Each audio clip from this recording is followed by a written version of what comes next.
بسم اللہ الرحمن الرحیم۔ حضرات، اس بات میں کوئی شک نہیں کہ ہر مسلمان بلکہ ہر انسان ہی جنت کی امید رکھتا ہے، کیونکہ وہ ہمیشہ کی نعمتوں والا گھر ہے اور اس کی نعمتیں ایک سے بڑھ کر ایک ہیں۔ لیکن جنت کی نعمتوں میں سے ایک نعمت ایسی بھی ہے جو تمام نعمتوں سے بڑی ہے، اور وہ یہ ہے کہ اللہ تعالیٰ کی رضا اور دیدار کے بعد رسول اللہ صلی اللہ علیہ وسلم کا ساتھ مل جانا۔ اور ہر مومن کی یہ خواہش ہونی چاہیے کہ اسے وہ والی جنت ملے جس میں رسول اللہ صلی اللہ علیہ وسلم کا ساتھ بھی نصیب ہو۔ تو آج کی اس چھوٹی سی ویڈیو میں یہ معلوم کریں گے کہ کیسے رسول اللہ صلی اللہ علیہ وسلم کا ساتھ مل سکتا ہے۔ سیدنا ربیعہ بن کعب اسلمی رضی اللہ تعالیٰ عنہ سے روایت ہے کہ میں رات کو رسول اللہ صلی اللہ علیہ وسلم کے پاس سے گزرتا تھا اور آپ صلی اللہ علیہ وسلم کے استنجا اور وضو کے لیے پانی لایا کرتا تھا۔ آپ صلی اللہ علیہ وسلم نے ایک دن فرمایا، مانگ تو میں نے عرض کیا، میں جنت میں آپ صلی اللہ علیہ وسلم کی رفاقت کا سوال کرتا ہوں۔ تو آپ صلی اللہ علیہ وسلم نے فرمایا، اس کے علاوہ اور کچھ؟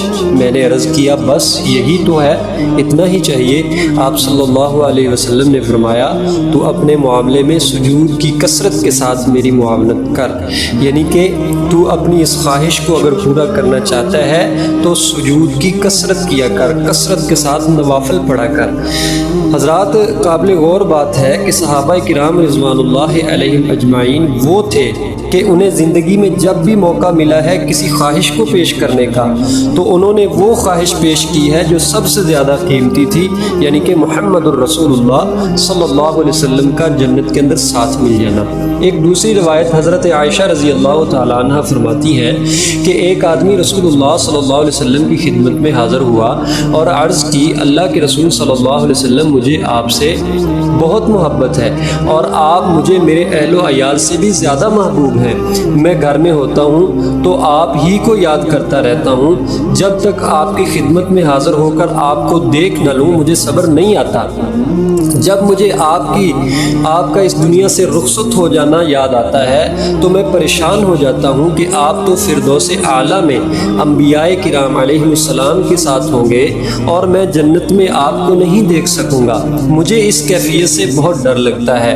رسول اللہ صلی اللہ علیہ وسلم نے اسے کوئی جواب نہ دیا، حتیٰ کہ حضرت جبریل علیہ السلام یہ آیت لے کر نازل ہوئے۔ وہ آیت کیا ہے؟ وَمَن يُطِعِ اللَّهَ وَالرَّسُولَ فَأُولَٰئِكَ مَعَ الَّذِينَ أَنْعَمَ اللَّهُ عَلَيْهِم مِّنَ النَّبِيِّينَ وَالصِّدِّيقِينَ وَالشُّهَدَاءِ وَالصَّالِحِينَ وَحَسُنَ أُولَٰئِكَ رَفِيقًا۔ اور جو اللہ اور اس کے رسول کا حکم مانے تو اسے ان کا ساتھ ملے گا جن پر اللہ نے فضل کیا، یعنی انبیاء، صدیق اور شہداء اور نیک لوگ۔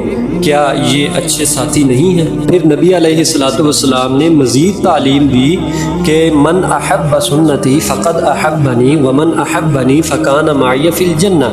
جس نے میری سنت کے ساتھ محبت کی اس نے میرے ساتھ محبت کی، اور جو میرے ساتھ محبت کرے گا القیامت والے دن جنت میں وہ میرے ساتھ ہوگا۔ تو ان احادیث سے بات یہ سمجھ میں آتی ہے کہ جنت میں رسول اللہ صلی اللہ علیہ وسلم کا ساتھ اس کو نصیب ہوگا جس کے دل میں یہ خواہش ہوگی، اور اس خواہش کے مطابق پھر جو اعمال بتلائے گئے ہیں ان کو وہ بجا لائے گا، کوشش کرے گا، نبی علیہ السلام کی سنت پر عمل کرے گا، نوافل پڑھے گا، اور دل کے اندر تڑپ ہوگی تو اس کو قیامت والے دن جنت کے اندر نبی علیہ السلام کا ساتھ ضرور نصیب ہوگا۔ اللہ سے دعا ہے کہ اللہ تعالی ہم سب کو نبی علیہ السلام کا جنت کے اندر ساتھ نصیب فرمائے۔